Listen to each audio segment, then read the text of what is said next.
முருகன் வடக்கை சார்ந்தவரா இல்ல தெற்கை சார்ந்தவரா, இல்ல அவர் எங்க இருந்து வந்தாரு, அவர் வடநாட்டுக்குரியவரா இல்ல இந்த தென்னகத்துக்குரியவரா?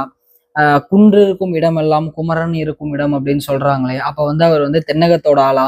அவர் தான் தமிழை வளர்த்த தமிழ் கடவுள்னு சொல்ற முருகனா, இல்ல அவர் வடக்குல அங்கிருந்து இங்க வேலைகளை செய்தவரா அப்படிங்கிற ஒரு சர்ச்சை இன்னைக்கு வரைக்கும் அப்பப்ப எழுந்து எழுந்து எழுந்து இது போயிட்டு இருக்கிற ஒரு சர்ச்சையா தான் இருக்குது. இன்னைக்கு காலகட்டத்துல என்ன பண்றோம் அப்படின்னா, நம்ம ஒரு முக்கியமான விஷயத்தை இன்னைக்கு பாத்திரலாம். சரிங்களா? ஆன்மீகம் அப்படிங்கிற ஒரு விஷயத்துக்குள்ள வரோம் அப்படின்னா, அதோட அடிப்படை என்ன அப்படிங்கிறத நம்ம தெரிஞ்சுக்கணும். ஆன்மீகத்தோட அடிப்படை நம்ம தெரியாம வர்றதுதான் பாத்தீங்கன்னா, இந்த மாதிரி இனம், மொழி, சமயம், சாதி, பாகுபாடு இந்த விஷயங்கள் எல்லாத்துக்குமே நம்ம அதுக்குள்ள போய் மூக்க நுழைச்சு பிரச்சனை ஆகிறதுக்கான காரணம் அதுதான். ஏதோ ஒரு இறைவனை கும்பிடுறோம் அப்படின்னா அது எங்களோடது மட்டும்தான் அந்த இறைவன். இல்ல பாத்தீங்க அப்படின்னா அந்த தெய்வம் எங்களுக்காக மட்டும்தான் அருள் செய்ய படைக்கப்பட்டிருக்க மாதிரியும், அதே மாதிரி அந்த இறைவன் இவங்களை மட்டும்தான் காப்பாத்துங்கிற மாதிரியும் ஒரு பின்பத்தை இன்னைக்கு வரைக்கும் நிறைய இடங்கள்ல நிறைய கூட்டத்தினர் பிரதிபலிச்சுட்டு தான் இருக்காங்க. ஆனா இது உண்மையா அப்படின்னு கேட்டீங்க அப்படின்னா நிச்சயமா உண்மை கிடையாது. இதுக்கு தான் நான் என்ன சொல்றேன் அப்படின்னா, ஆன்மீகத்தோட அடிப்படை என்ன அப்படின்னு தெரிஞ்சிருக்கணும். இன்னைக்கு இப்ப நான் உங்களுக்கு முதல்ல ஆன்மீகத்தோட அடிப்படை என்ன அப்படின்னு சொல்லிடுறேன்.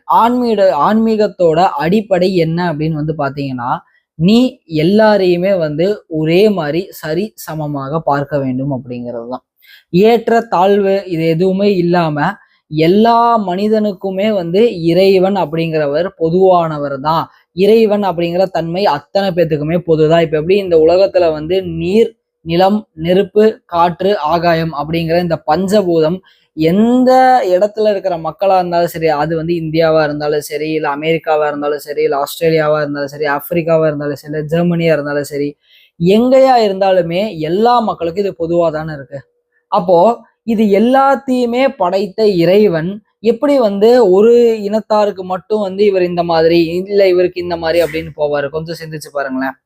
இத இன்னும் பின்னோக்கி சில காலங்கள் போய் நம்ம பார்த்தோம் அப்படின்னா, கோவிலுக்குள்ள யாரையும் நாங்க இந்த ஒரு பிரிவினரை தான் அளவு பண்ணுவோம், இவங்க அளவு பண்ண மாட்டோம் அப்படிங்கிற ஒரு இழிவான நிலை நடந்திருக்குது. இது எல்லாமே பாத்தீங்க அப்படின்னா, ஆன்மீகம் சொல்றேன், ஆன்மீகம் பண்றேன்னு சொல்லி அந்த இடங்களுக்கு இழைக்கப்பட்ட ஒரு அநீதி அப்படிங்கிறத தெரிஞ்சுக்கங்க. இந்த மாதிரி விஷயங்களை என்னமோ அவங்க ஒரு சிலர்லாம் என்ன பண்ணாங்க அப்படின்னா இப்ப நான் அதை பேசும்போதே உங்களுக்கு ட்ரிகர் ஆகலாம். ஆனா ஆயிட்டு போட்டோம். ஏன்னா உண்மையை நம்ம பேசிதான் ஆகணும். எல்லாருமே மனுஷங்க தானே இந்த இடத்துல. இப்ப மனுஷங்களா நம்ம இருக்கோம் அப்படின்னா எல்லாத்து உடம்புலயும் ரத்தம் தான் ஓடுது. இப்ப இந்த கோயிலுக்குள்ள வராதுன்னு சொன்னவங்க உடம்புல வேற என்னமோவோ, கோயிலுக்குள்ள இருந்து அவங்க இந்த கோயிலுக்குள்ள போயிட்டு வரவங்க உடம்புல வேற என்னமோ புனிதமான நீராவா ஓடுச்சு. எல்லாத்துக்கும் அதே ரத்தம் தான், அதே லிட்டர் கணக்குல தான் ஓடுது, அதே தசையால தான் இருக்கு. நெருப்பை வச்சு கொளுத்தினாலும் இந்த தசை எரியதான் போகுது. அது யாரா இருந்தாலும் எரியதானே போகுது. அப்புறம் இப்படி இருக்கிற ஒரு அடிப்படையில நீங்க எங்க போய் நான் மேல இருக்கிறவன், நீ கீழே இருக்கிறவன், இந்த மேல் சாதி கீழ் சாதி இந்த கேஸ்ட் அது இது எதுக்கு கொண்டு வரீங்க?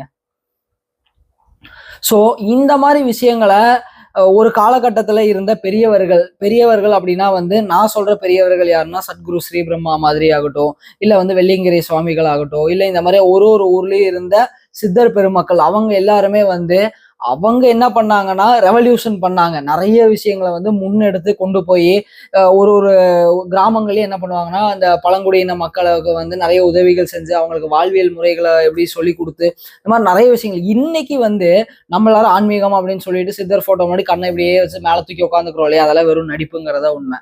நீங்க அந்த மாதிரி அந்த கிராமங்களுக்கு எல்லாம் போய் பாருங்களேன். ஒரு ஒரு கிராமத்திலையும் இன்னைக்கு வரைக்குமே அவங்க எல்லாம் போய் ஒரு 100-200 வருஷம் ஆனாலும் இன்னைக்கு வரைக்கும் ஒரு ஒரு ஜென்ரேஷனும் எப்படி ஆரம்ப காலகட்டத்துல அவங்களை கொண்டாடினாங்களோ இன்னைக்கு வரைக்கும் அதே மாதிரிதான் கொண்டாடிட்டு இருக்காங்க. சரிங்களா? இதுதான் ஆன்மீகத்தோட வெற்றி. அவங்க இவன் உயர்ந்தவன் இவன் தாழ்ந்தவன் யாரையுமே பார்த்தது கிடையாது. ஆனா ஒண்ணுமே தெரியாம 10 பைசாக்கு பிரயோஜனமே ஆகாத இங்க இருக்கிற மக்கள் தான் என்ன பண்றது அப்படின்னா, என்னமோ இறைவனுக்கு என்னமோ பாகுபாடு இருக்கிற மாதிரி, ஏற்றத்தாழ்வு இறைவன் பாக்குற மாதிரி, அவன் அப்படி இவன் இப்படி அப்படிங்கிற ஒரு இதுக்குள்ள வந்துருவாங்க. சரி, இதை ஒரு காலகட்டத்துல கஷ்டப்பட்டு ஒழிச்சாங்க. இன்னைக்கு எல்லாரும் எல்லா இடத்துக்கும் போயிட்டு வரலாம்ப்பா, இறைவன் பொதுவானவர் அப்படிங்கிறது இருக்கு. அதை விட்டுட்டு அது வந்து முடிஞ்சதுன்னு பார்த்தா அடுத்த ஒரு பிரச்சனையை வந்து எல்லா பக்கமும் கிளப்புறாங்க. என்னன்னா இந்த இறைவன் வந்து இந்த பகுதியை சார்ந்தவர் தான், இங்க இருந்தா வந்திருக்காரு, வடக்குல இருந்து தான் முருகன் வந்திருக்காரு, தெற்குல இருந்து தான் வந்திருக்காரு, இங்க இல்ல அவரு அப்படிங்கிற மாதிரி தேவையில்லாத ஒரு அன்வான்ட் டாக்ஸ் தான் இன்னைக்கு வரைக்கும் போயிட்டு இருக்கு. இப்ப இந்த இடத்துல அவர் கிழக்குல இருந்து வந்தாரா, மேற்குல இருந்து வந்தாரா, வடக்குல இருந்து வந்தாரா, தெற்குல இருந்து வந்தாராங்கிறது நமக்கு முக்கியம் கிடையாது. அவர் என்ன சொல்லியிருக்காரு, இந்த அவர் கொடுத்த விஷயம் வாழ்வியலுக்கு இன்னைக்கு தேவைப்படுமா நமக்கு, இதைதான் நம்ம பார்க்கணும். இதை நம்ம பார்க்க ஆரம்பிச்சோம் அப்படின்னாலே நமக்கு என்ன ஆகும்னு வந்து பாத்தீங்கன்னா, தேவையில்லாத விஷயங்களுக்குள்ள போய் சிக்கி சின்னாபின்னமாயி என்னமோ வந்து இதுக்கு வந்து ஏதோ இவங்களோட குலம் தான் வந்து அது தற்பெருமை பேசிட்டு, இதெல்லாம் வந்து ரொம்ப முட்டாள்தனமான விஷயங்க. மண்ணுக்குள்ள போயிட்டு அந்த மண்ணு வந்து நம்ம உடம்பு அரிக்கும் போது அந்த மண்ணுக்கு வந்து இவன் இந்த குளத்துல இருந்து வந்திருக்கான், இவன் இந்த குளத்துல இருந்து வந்திருக்கான்னு தெரியாது, பணம் வந்திருக்கு அரிச்சிரு அப்படின்னா எல்லா புழுக்களும் அது இது உடம்புக்குள்ள இருந்து வெளியே வந்து எல்லாம் அரிச்சு சாப்பிட்டு மண்ணுக்கு இரையாக்கிட்டு நம்மள போயிடும். அப்ப அப்பேற்பட்ட இந்த ஒரு அற்புதமான வாழ்க்கையில நம்ம வந்து அப்ப எவ்வளவு அற்புதமான ஜீவன்களா இருப்போம், மண்ணால அரிச்சு தின்னக்கூடிய ஜீவன்கள். நமக்கு அற்புதமா வந்து இவ்வளவு கீழ்த்தரமான உடம்புலயும் இறைவன் அற்புதமான ஒரு மனம், ஒரு அறிவு, ஒரு புத்தி, ஒரு சிந்தனை இதெல்லாம் கொடுத்தாருன்னா எதுக்குன்னா, உனக்கும் மேல ஒரு விஷயம் இருக்கு, ஆனா அது உனக்குள்ளதான் இருக்கு, அதை போய் நீ கண்டுபிடிச்சு பாரு. அதுக்காக தான் வந்து அவர் என்ன பண்ணாருன்னா மனம், புத்தி, சித்தம், அகங்காரம், 96 தத்துவங்கள் இது எல்லாமே நமக்குள்ள வந்து வச்சுட்டு போயிருக்கிறாரு. அதை வச்சு நம்ம என்ன பண்றோம் அப்படின்னா, இதெல்லாம் கொடுத்த இறைவனையே நீ வந்து இந்த ஊர்ல இருந்து வந்தியா, இல்ல நீ இந்த ஊர்ல இருந்து வந்தியா, நீ இந்த கேஸ்டுக்கு ஆனவன், நீ இந்த காஸ்டுக்கு ஆனவன், இதை வந்து இன்னைக்கு வரைக்கும் முட்டாள்தனமா பண்ணிட்டு இருக்காங்க. தயவு செய்து இதை பண்ணாதீங்க. உண்மையான ஆன்மீகவாதியா இருக்கீங்க அப்படின்னா ஆன்மீகத்தை ஆன்மீகமா பாருங்க. ஸ்பிரிச்சுவாலிட்டியை வந்து ஸ்பிரிச்சுவாலிட்டியா பாத்தீங்க அப்படின்னா தான் அதோட உண்மையான எசன்ஸ் என்னன்னு உங்களுக்கு புரியும். அதை விட்டுட்டு வந்து 500 ரூபா கொடுத்தானா அவனுக்கு வந்து ஒரு தனி மரியாதையும், இல்ல ஒருத்த வந்து 50 ரூபா கொடுத்தானா அவனுக்கு ஒரு மரியாதையும், 5 ரூபா கொடுத்தானா அவனுக்கு ஒரு மரியாதையும். இது நான் சொல்றதுல எந்த தப்பும் இல்லைன்னு நினைக்கிறேன். இன்னைக்கு வரைக்கும் பல இடங்கள்ல இதுதான் நடந்துட்டு இருக்குது. ஒவ்வொரு கோயில்களாகட்டும், ஒவ்வொரு இடங்கள்லயுமே வந்து வழிபாட்டு தலங்களாகட்டும், ஆன்மீக மடங்களாகட்டும், எல்லா பக்கமும் இது நடந்துட்டு தானே இருக்கு இன்னைக்கு வரைக்கும். இதெல்லாம் என்னைக்கு ஒளிய ஆரம்பிக்கும் அப்படின்னு வந்து பாத்தீங்கன்னா, இதெல்லாம் சரிசமமா நடத்தும் போதுதான். சரி, முக்கியமான ஒரு விஷயம் என்ன அப்படின்னா, முருகன் எதை சார்ந்தவர் பண்ணி என்னப்பா சொல்ல வர, ஒவ்வொருத்தரும் ஒவ்வொன்னு சொல்றாங்க. ஆமா, முருகன் வந்து தெற்கை சார்ந்தவர் தான்.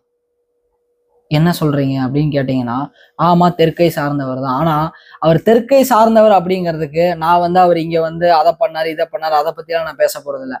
நான் பேச போறது வந்து உடல்ல தெற்கு பகுதி எங்க இருக்கு அப்படிங்கிறத நம்ம கொஞ்சம் தெரிஞ்சுக்கணும். கொஞ்சம் இதுக்கு நம்ம உள்ள போய் பார்த்தோம் அப்படின்னா, வள்ளலார் இருக்காரு இல்லைங்களா, திருவருட் பிரகாச வள்ளலார். அவர் என்ன சொல்லுவார் அப்படின்னா, அண்டப்பிண்ட திசைகள் அப்படிங்கிற ஒரு அற்புதமான ஒரு ரகசியத்தை வெளியே சொல்லிட்டு போயிருப்பாரு. அதை வந்து இன்னைக்கு வரைக்கும் யாராலையும் புரிஞ்சுக்க முடியாது. எவ்வளவு நீங்க படிச்சீங்கனாலும், தலைகீழா நீங்க நின்று படிச்சீங்கனாலும் அதை புரிஞ்சுக்க முடியாது, நேரா நின்று படிச்சீங்கனாலும் புரிஞ்சுக்க முடியாது. ஏன்னா அது ரொம்ப சூக்கமமா அந்த விஷயத்த சொல்லிட்டு போயிருப்பாரு. என்ன சொல்லியிருப்பாரு அப்படின்னா வந்து, கால் வடக்கு, தலை தெற்கு, வடத்துக்கு தாழ்ந்தது, மேல் தெற்கு வந்து உயர்ந்தது, இதை வந்து நீங்க அனுபவத்துல அறிஞ்சு சொல்லி புரிஞ்சுக்கங்க அப்படின்ட்டு போயிருப்பாரு. இந்த மாதிரி விஷயங்கள்லாம் என்ன அப்படின்னா அவன் அனுபவத்துல அவனுக்குள்ள வருது. இதை நம்ம பயிற்சிகள் வாயிலா ஒருத்தருக்கும் முருகன் யோகக்கலை, முருகனுடைய அருளால கிடைச்ச இந்த முருகன் யோகக்கலையில டைரக்டா இந்த விஷயங்களை உள்ள பூத்திட்டு தான் இருக்கும் நம்ம ஒவ்வொருத்தரோட ஆன்மாக்குள்ளயுமே. இப்போ இந்த இடத்துல வந்து அவர் என்ன சொல்றாருன்னா, தலை அப்படிங்கிற ஒரு விஷயம் தெற்கு பகுதியை சார்ந்தது அப்படிங்கிறது. இப்ப ரீசெண்டா கொஞ்ச நாளா பாத்தீங்க அப்படின்னா வந்து, நீங்க இந்த திசையை நோக்கி தியானம் பண்ணுங்க, இந்த திசையை நோக்கி தியானம் பண்ணீங்க அப்படின்னா உங்களுக்கு வந்து அற்புதமான விஷயங்கள் நடக்கும் அப்படின்னு சொல்றாங்க. கடைசியா தெற்கு திசையை மட்டும் நோக்கி யாருமே தியானம் பண்ணாதீங்க, ஏன்னா அது வந்து யம திசை அப்படின்னு சொல்றாங்க. ஆனா வள்ளலார் என்ன சொல்றாருன்னா, தெற்கு திசையை நோக்கி நீ தியானம் செஞ்ச அப்படின்னா உனக்கு அப்பாதான் சாகா கல்வி அப்படிங்கிறது கிடைக்கும், சுத்த சன்மார்க்கம் விளங்கும் அப்படின்னு சொல்றாரு. அதுக்குன்னு என்ன பண்ணலாம் அப்படின்னா, ஒரு நல்ல ஒரு மேட்டை வாங்கி விரிச்சு, இல்ல ஏதோ ஒரு நல்ல ஒரு கம்பளியை வாங்கி விரிச்சு ஒரு நாளைக்கு ஒரு கிழக்கு, மேற்கு, வடக்கு, தெற்குன்னு திசையை பார்த்து உட்காந்துடலாமா? நீங்களும் தினமும் ஏதோ திசையை பார்த்தா உட்காந்துருக்கீங்க, எதுனா மாற்றம் வருமா? திசைகள்ல உங்களுக்கு மாற்றம் வராது, ஆனா திசைகள்னால உங்களுக்கு ஒரு மாற்றம் வரும். என்னப்பா பேசுற, புரியவே மாட்டேங்குது அப்படின்னா, வள்ளலார் சொல்லி கொடுத்தது எல்லாமே நமக்குள்ள இருக்கிற அண்ட பிண்ட திசைகள் அப்படிங்கிறது. நம்மளுடைய கண்டத்துக்கு கீழே இருக்கிறதை வந்து பிண்டமாகவும், கண்டத்துக்கு மேல இருக்கிறத அண்டமாகவும் நம்மளுடைய சித்தர் பெருமக்கள் பிரிப்பாங்க. ஸோ இதுல 2 விதமான திசைகள் அப்படிங்கிறது இருக்கு. கிழக்கு, மேற்கு, வடக்கு, தெற்கு வந்து கண்டத்துக்கு கீழே வந்து ஒரு சில பகுதிகள்லையும், கண்டத்துக்கு மேல இருக்கிற இந்த ஒரு சிரசுக்குள்ள கிழக்கு, மேற்கு, வடக்கு, தெற்குங்கிறது இருக்கும். அதுல வள்ளலார் என்ன சொல்லுவாரு அப்படின்னா, உனக்குள்ள தெற்கு பாகம் அப்படிங்கிற ஒரு இடம் இருக்கு, அந்த இடத்த நோக்கி நீ தியானிக்க ஆரம்பி, அந்த இடத்துல போய் உன்னுடைய சக்தியை வந்து குவிக்க ஆரம்பிச்ச அப்படின்னா உனக்கு சாகா கல்வியோட ரகசியம் புரியும், சுத்த சன்மார்க்கம் விளங்கும் அப்படின்னு சொல்லுவாரு. ஸோ இதைதான் நம்மளுடைய முருகன் யோக கலையில நம்ம வந்து கொடுத்துட்டு இருக்கோம். இந்த மாதிரி விஷயங்கள் எல்லாமே வந்து சித்தர் பெருமக்கள் சூக்குமமா சொல்லி வச்சுட்டு போயிருக்காங்க. ஆனா நம்மளுடைய அறிவார்ந்த பெருமக்கள் என்ன பண்றாங்கன்னா, இன்னைக்கு காலகட்டத்துல ஆன்மீகத்தை வந்து 2 புத்தகங்கள்ல படிச்சுட்டு, இல்ல 2 யூடியூப் வீடியோக்களை பார்த்துட்டு வந்துட்டோ, இல்ல எதனா ஒண்ணு ஒரு 2 வருஷம் உட்காந்து கண்ணை மூடி உட்கார்ந்தோடனே என்ன பண்ணும் அப்படின்னா, சிறு ஒளி தோன்றும். வள்ளலார் என்ன சொல்றாருன்னா, சிறு ஒளி தோன்றும் பல்லிழித்து அங்கேயே அமர்ந்து விடாதே அப்படிங்கிறாரு. ஆனா நம்ம பெருமக்கள் எல்லாருமே என்ன பண்றாங்க அப்படின்னா, சிறு ஒளி தெரிய ஆரம்பிச்சோம்னா நமக்கு என்னென்னமோ தெரிய ஆரம்பிக்குது, நான் உலகத்தை காப்பாத்த போறேன் அப்படின்னு கிளம்பிடுறாங்க. ஆனா இந்த இடத்துல நம்ம பண்ண வேண்டியது, நம்மள முதல்ல காப்பாத்த நமக்கு தெரியுதா அப்படிங்கிறத நம்ம பார்க்கணும். இந்த விஷயங்கள் எல்லாமே பண்ணாம நம்ம அறகுறையா ஒரு ஒரு விஷயத்தையும் இதை நான் ஏன் இந்த இடத்துல சொல்றேன்னா, இப்படிதான் பல்வேறு காலகட்டங்கள்ல ஒவ்வொருத்தருமே வந்து அறகுறையா நிறைய விஷயங்களை எடுத்துட்டு எடுத்துட்டு வந்து உள்ள கொடுத்து கடைசியில என்ன ஆக ஆரம்பிச்சிருச்சுன்னா, நமக்கு எதுவுமே முழுமையா கிடைக்காம போயிருச்சு. அதே கான்செப்ட் தான் இன்னைக்கு மாடர்னைஸ் ஆகி யூடியூப் வழியா நமக்கு நிறைய இடங்கள்ல நடந்துட்டு இருக்கு. ஸோ இதை தவிர்க்கிறதுக்கு என்ன பண்ணும் அப்படின்னா, முதல்ல நம்ம தெளிவா எல்லாத்தையும் ஒவ்வொருத்தரும் முழுசா புரிஞ்சுக்கணும் அப்படின்னு புரிஞ்சுக்க ஆரம்பிச்சோம்னாலே போதுமானதா இருக்கும். நம்ம வேண்டாத வேலை பண்ண மாட்டோம். ரெண்டாவது என்ன அப்படின்னா, இந்த திசைகள் அப்படிங்கிறது சூக்குமம் அப்படின்னு சொன்னோம் பாத்தீங்களா, நம்ம நார்மலா வெளியிருந்து பார்க்கும்போது கிழக்கு, மேற்கு, வடக்கு, தெற்குன்னு தெரியும். ஆனா உள்ள போகும்போது இந்த அண்ட பிண்ட திசைகள் அப்படிங்கிற ஒரு ரகசியம் நமக்கு புரிய ஆரம்பிக்கும். இதை தெரியாம நிறைய பேர் என்ன பண்றாங்க அப்படின்னா, யூடியூப்லயும் சரி, இன்ஸ்டாகிராம் நிறைய இடங்கள்ல நம்ம வந்து பார்க்க முடிஞ்சது என்ன அப்படின்னா, இந்த திசையை நோக்கி தியானம் பண்ணுங்க, உங்களுக்கு அந்த அருள் வரும். இந்த திசையை நோக்கி தியானம் பண்ணுங்க, அந்த சக்தி வரும். இந்த திசையை நோக்கி உட்காரவே உட்காராதீங்க. இதெல்லாம் முட்டாள்தனமான விஷயங்கள். சரிங்களா? நீங்க உங்களுக்குள்ள இருக்கிற அண்ட பிண்ட திசைகளை நோக்கி தியானம் பண்ண ஆரம்பிங்களேன். அந்த 8 திசைகள் மேல 4 கீழே 4 இந்த சூக்குமத்து வழியா நீங்க பண்ண ஆரம்பிச்சீங்க அப்படின்னா, உங்களுக்கு அப்பதான் வந்து தெரியாத விஷயங்கள் எல்லாமே தெரிய வரும். புலப்படாத எல்லாமே புலப்பட வரும் அப்படிங்கிறத தெரிஞ்சுக்கோங்க. இப்ப முருகன் வந்து ஏன் தெற்கை சார்ந்தவர் அப்படின்னா, தெற்கு அப்படிங்கிறது நம்மளுடைய தலைபாகத்தை குறிக்கிறது. அப்ப முருகன் எங்க இருந்து ஆட்சி செய்யறாரு? நமக்குள்ள தலையில சிரசுல உட்காந்து ஆட்சி செய்யறாரு இல்லையா? இதுக்கான ப்ரூஃப்ஸ் எல்லாமே பழமையான சிவாலயங்களை நீங்க போனா பார்க்கலாம். அது நீங்களே அனுபவத்தில் ஆராய்ஞ்சுக்கோங்க. நான் உங்களுக்கு ஒரு ஹிண்ட்டை மட்டும் கொடுத்துட்டேன். இதுவே யாரும் கொடுக்க மாட்டாங்க தான். அப்போ அவரு தெற்கை சார்ந்தவர் அப்படிங்கிறது நமக்கு எப்படி தெரிய வருதுன்னா, முருகனோட அருள் வந்து தம்முடைய சிரசுல ஒரு பகுதியில நிகழுது. அப்போ அந்த இடத்த ஆட்சி செய்யறதுக்குனாலதான் அவருக்கு பேர் வந்து என்ன வந்துச்சுன்னா சுப்பிரமணியன் அப்படின்னு வந்துச்சு. சுத்தமான அந்த மணி ஓசையை தசநாதங்கள்ல ஒரு நாதத்தை நான் காதுல கேட்கப்பட்டதான சுப்பிரமணியன் என்ற பெயரும் வந்துச்சுன்னு சொல்றாரு. அதே மாதிரி வந்து நமக்குள்ள நான் குகைக்குள்ள போய் உட்கார்ந்தனால எனக்கு குகன் அப்படிங்கிற பெயர் வந்துச்சுங்கிறாரு. குகை அப்படிங்கிறது என்ன? நம்மளுடைய அந்த ஆன்மா இருக்கக்கூடிய இடத்தான் குகை அப்படின்னு வந்து சொல்லுவாங்க. அதுல அந்த குகன் அப்படிங்கிற பெயர் வந்துச்சு. சோ இந்த மாதிரி முருகனோட பெயர்கள் ஒவ்வொன்றுக்குமே வந்து பாத்தீங்கன்னா, கதிர்வேலனுக்கு ஒரு இது இருக்குது, கதிர் காமன் அப்படிங்கிற ஒரு பேர் இருக்கு. இந்த பேர்கள் எல்லாத்துக்குமே இந்த சோமஸ்கந்தன் அப்படிங்கிற ஒரு பேர் இருக்கு. இது எல்லாமே வந்து பாத்தீங்கன்னா அதீத சூக்ஷமத்தை உடைய ஒரு விஷயம் அப்படிங்கறது தெரிஞ்சுங்க. இது எல்லாமே குறிக்கிறது நம்மளுடைய சிரசுக்குள்ள இருக்கிற ஒரே இடத்தை தான். அது வந்து நம்மளுடைய ஆன்மாவோட இருப்பிடம்னு நம்ம சொல்லலாம். சரிங்களா? இருப்பிடம் அந்த இடத்த கூட நம்ம சொல்லலாம். அப்போ அந்த இடத்த குறிப்பிடுற இந்த சொற்கள் எல்லாமே எங்க அமைந்திருக்குன்னா, தெற்கு பகுதியுடைய சிரசுல அமைந்திருக்கு. அதனாலதான் என்ன சொல்றாங்க அப்படின்னா, முருகன் வந்து தெற்கு திசையை சார்ந்தவர் அப்படிங்கிறத வந்து சித்தர் பெருமக்கள் அந்த கூற்றம் முன் கொண்டு வந்து வைக்கிறாங்க. அதே மாதிரி வந்து முருகன் இமயமலையிலிருந்து வந்தார் அப்படின்னா, கொஞ்சம் அடிப்படையா யோசிச்சு பாருங்க. சித்தர்களோட பாஷையில இமயமலைன்னா எங்க இருக்கு நமக்குள்ள? அது நம்ம சிரசுல தானே இருக்குது. அந்த சிரசதா இமயமலை, இததான் மகாமேரு இமயமலைன்னு சொல்றாங்க, கைலாய மலைன்னு சொல்றாங்க, ரத்னகிரின்னு சொல்றாங்க, பொதிகை மலைன்னு சொல்றாங்க. என்னென்னமோ பேர்ல இந்த ஒரே ஒரு விஷயத்தான் சொல்றாங்க. இந்த இடத்துல ஒரு ஸ்கொயர் பாக்ஸ் இருக்கும் பாருங்க, மலை மாதிரி. இததான் வந்து சொல்றாங்க சதுரகிரி அப்படிங்கிறது. அப்போ அந்த இடத்துல இருந்துதான் சிவபெருமான் இருக்காரா? ஆமா, அங்கதான் இருக்காரு. பார்வதி தேவி இருக்காங்களா? ஆமா, அதுக்குள்ளதான் இருக்காங்க. அவங்களுடைய குழந்தைகளான சுப்பிரமணியனும் கணபதி அங்கதான் இருக்காங்களா? ஆமாங்க.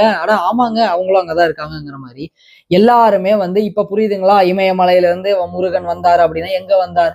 மேல இருந்து வந்தார் அப்படிங்கறத இதோடைய அடிப்படையான சூக்கமமான பொருள். மேல இருந்து முருகன் என்ன பண்றாருன்னா, கோவித்து கொண்டு பழனி மலையில போய் உட்கார்றாரு ஞான பழத்துக்காக அப்படிங்கிறாங்க. இது ஒரு மிகப்பெரிய சூட்சமமான ஒரு விஷயம். இதை நீங்க வள்ளலாரையும் சித்தர்களையும் கொஞ்சம் பின்பற்ற ஒரு ஆளா இருந்தீங்க அப்படின்னா, இந்நேரத்துக்கு இந்த ரகசியம் உங்களுக்கு புலப்பட்டிருக்கும். முடிஞ்சா கமெண்ட்ஸ்ல சொல்லுங்க. நிறைய பேர் வந்து இந்த விஷயங்களை தெரிஞ்சுக்கிட்டோம். ஏன்னா இது வந்து அவங்க தேடி பார்க்க வேண்டிய விஷயங்கிறதுனால இதை மட்டும் நான் ஸ்கிப் பண்றேன். இப்போ இதெல்லாம் விட்டுட்டு நம்ம என்ன பண்றோம் அப்படின்னா, இப்படி தேடணும் ஆன்மீகம். அதை விட்டுட்டு இறைவன் வந்து அவரு இத ஸ்டேட்டஸ் வேற போடுவாங்க பாருங்களேன். இறைவன் வந்து இதற்கு உடையவர் தான், அதுக்கு உடையவர் தான். அதை வச்சு என்ன பண்ண போறீங்க? 10 பைசாக்கு பிரயோஜனம் இருக்கா? அந்த நீங்க டெய்லி கடவுள் ஸ்டேட்டஸ்னு ஒண்ணு போடுறீங்க, இறைவன் ஸ்டேட்டஸ்னு ஒண்ணு போடுறீங்க. அது எல்லாமே கடைசி காலத்துல உங்களை வந்து காப்பாத்த போதா? என்ன யாரு காப்பாத்த போற? ஒரு குட் மார்னிங்காக கேவலம் அந்த விஷயத்த பண்ணிட்டு இருக்கீங்க.